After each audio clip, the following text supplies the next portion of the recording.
Hello, everybody. Welcome. My name's Chef Frank, and once again, I'm here in my happy place, the kitchen at Rosen College of Hospitality here in Orlando, Florida.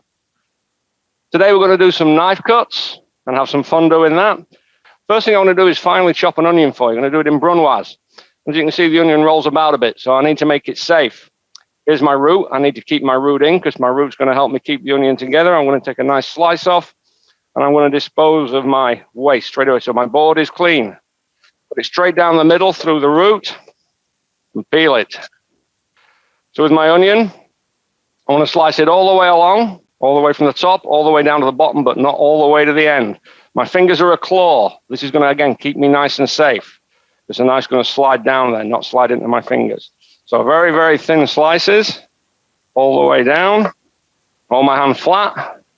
I'm going to slice across, but again, not all the way to the end. So basically my onion is still sort of holding together quite nicely. And then bottom of my knife's never going to leave the cutting board, and I'm just going to slice through very, very carefully, very, very gently, again using my fingers as a guide. And I have my beautiful, finely chopped onions. If I need a larger dice, I do the same procedure, just leave a larger gap between the slices. When we're doing knife cuts, the object is to try and keep them the same size. That's for two reasons. That will ensure even cooking and also make sure that you have a really nice presentation. If I need to do a sliced onion or julienne or batonette, I peel the onion, cut it in half to make it safe so it doesn't wobble.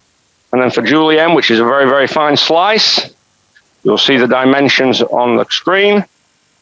I just slice through and I have some very, very finely sliced julienne onions.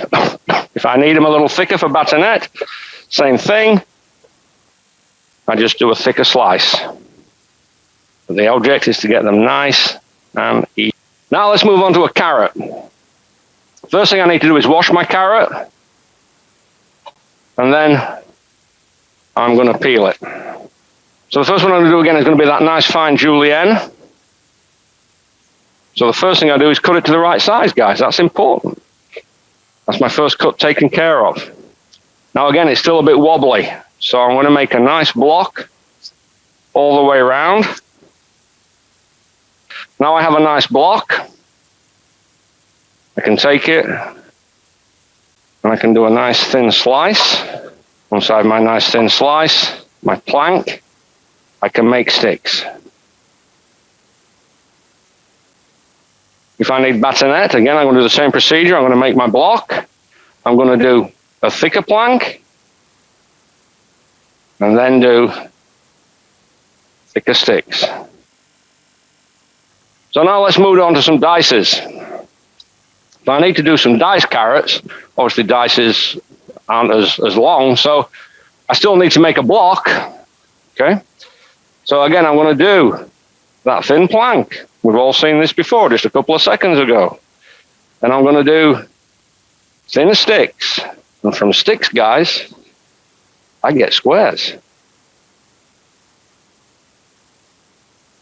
I need a larger dice, I make a thicker plank. This is for medium dice. I make a bigger stick. Does all this starting to look a little bit familiar? Yeah, if you can do the julienne and the batonette, you can make the large and small dices.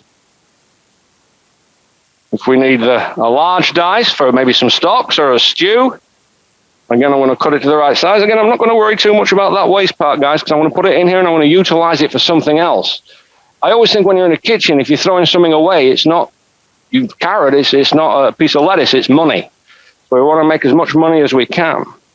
And then I can do my large dices. Okay, guys, let's see how we're going to utilize some of these cuts that we did today, because we want to do some nice presentations. This is why we want to do these lovely knife cuts. So what I did, first of all, guys, was I've got a nice plate here of different vegetables that I did in julienne and batonette and brunoise. I did some celery, I did some leeks. So you can see that you can do it with all different types of vegetables. It's not just carrots. You can do it with fruits, guys. You can julienne, some papaya or mango. You can do whatever you want. So very useful to have. And the first one I want to show you is I did some consommé brunoise. Very elegant dish, very expensive dish. And I just need to finish the garnish. And for that, I'm going to do my final cut of the day. I've got some fresh basil. And I'm going to roll it up into a nice tight cigar shape. I want to take that first piece off. I'm just going to slice through this very, very carefully. Not too hard, because I don't want to squeeze any of that juice out. It's going to look beautifully elegant when I sprinkle that on the top of my soup. Okay, so that's a beautiful consommé brunoise, all the veg cut very finely. And then for my julienne onions, I did a beautiful burger. And for that, I did some fried onion straws, nice and crisp, because what I want to do there is change the texture of what we're eating. Got some nice crunch in there now. And finally, a bar classic, guys, some chicken wings. But again, I want to make it look elegant. I want to charge more money. So again, we're doing a nice presentation. We have the blue cheese with some nice sriracha, the beautifully glazed hot wings, and of course the traditional celery and carrot sticks. All these cuts are going to be utilized a lot in your kitchen, so get used to making them. Thank you for watching, and I'll see you again soon.